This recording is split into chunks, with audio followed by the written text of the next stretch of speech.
পবিত্ৰ ঈদ উল ফিতৰত 17 নং সৃজনগ্ৰাম বিধানসভা সমষ্টিৰ কংগ্ৰেছ দলৰ মনোনীত প্ৰাৰ্থী নুৰুল ইছলামে সমগ্ৰ অসম তথা সৃজনগ্ৰামবাসীক ঈদৰ শুভেচ্ছা জ্ঞাপন কৰি কয় যে এই ঈদৰ দিনৰ পৰাই অসমৰ পৰা অপশক্তিৰ নাশ হওক আৰু জনতাক যাতনা দিয়াৰ চৰকাৰো নিপাত যাওক।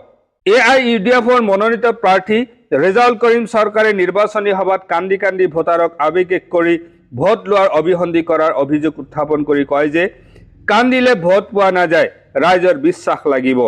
কংগ্ৰেছৰ প্ৰাৰ্থী নুৰুল ইছলামৰ মতে সৃজনগ্ৰাম বিধানসভা সমষ্টি সংখ্যালঘু ভোটাৰ সৰ্বাধিক, গতিকে এই সমষ্টিটো কংগ্ৰেছৰ সমষ্টি। 2026 বিধানসভা নিৰ্বাচনত সৃজনগ্ৰামৰ জনতাই AIUDF আৰু AGPক নস্যাৎ কৰিব আৰু কংগ্ৰেছ দলক জয়ী কৰাই অসমত কংগ্ৰেছৰে চৰকাৰ গঠন কৰিব বুলি 100% বিশ্বাস কৰে। সমগ্ৰ অসমবাসীৰ লগতে সৃজনগ্ৰাম সমষ্টিবাসীকো ঈদৰ শুভেচ্ছা জনাইছোঁ আৰু এই ঈদতে অসমৰ পৰা অপশক্তি দূৰ হৈ যাওক, ৰাইজক জ্বলা কলা খোৱা চৰকাৰ এইখন ৰাজ্যৰ পৰা দূৰ হৈ যাওক তাৰে কামনা কৰিছোঁ। অকল কান্দিলে ভোট পোৱা নাযায়, ৰাইজৰ বিশ্বাস লাগিব। তেখেতে যিটো দলত আছে সেই দলক ইতিমধ্যে অসমৰ ৰাইজে নস্যাৎ কৰিছে। অসমৰ ৰাইজে ইতিমধ্যে বুজি পাইছে যে AIUDF দলৰ যি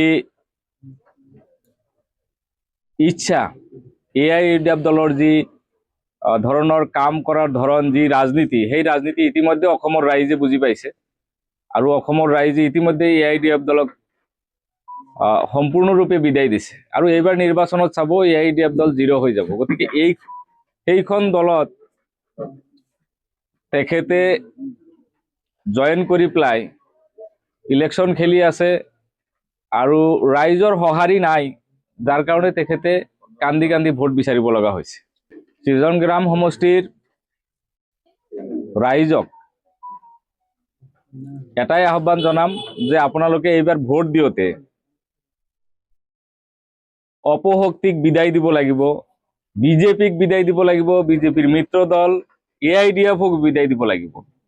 AIUDF সদায় বিজেপিক সহায় কৰি আছে, তেওঁলোকৰ তলে তলে ভিতৰি ভিতৰি মিত্ৰতা দেখা যায় আৰু তেওঁলোকৰ লগত থকা দল, মিত্ৰ দল AGPকো এই সৃজনগ্ৰাম সমষ্টিবাসী এইবাৰ বিদায় দিব লাগে আৰু এখন ধৰ্মনিৰপেক্ষ সকলো জাতি ধৰ্মক একেলগে লৈ সেৱা কৰা দল কংগ্ৰেছ দলক আকৌ এবাৰ অসমৰ সেৱা কৰিবলৈ সুবিধা দিব লাগে আৰু তাৰ সেই ক্ষেত্ৰত সৃজনগ্ৰাম সমষ্টিবাসীও ভূমিকা গ্ৰহণ কৰিব লাগে।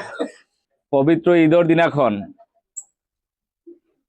বালাপাৰাত 9টা বজাত ঈদৰ নামাজ আদায় কৰিছোঁ আৰু তাৰে পৰা এই কাবাইতাৰী অঞ্চললৈ আহোঁতে ৰাতি 6টা বাজি গৈছে, সন্ধিয়া 6টা বাজি গৈছে আৰু ৰাস্তাত বহুতো জায়গাত যাব পৰা নাই। গতিকে আপুনি এইখিনিতে অনুমান কৰক ৰাইজৰ কেনেকুৱা ইচ্ছা আৰু উৎসাহ। ৰাইজৰ ব্যাপক উৎসাহ আমি প্ৰতিটো পইণ্টতে দেখি আহিছোঁ।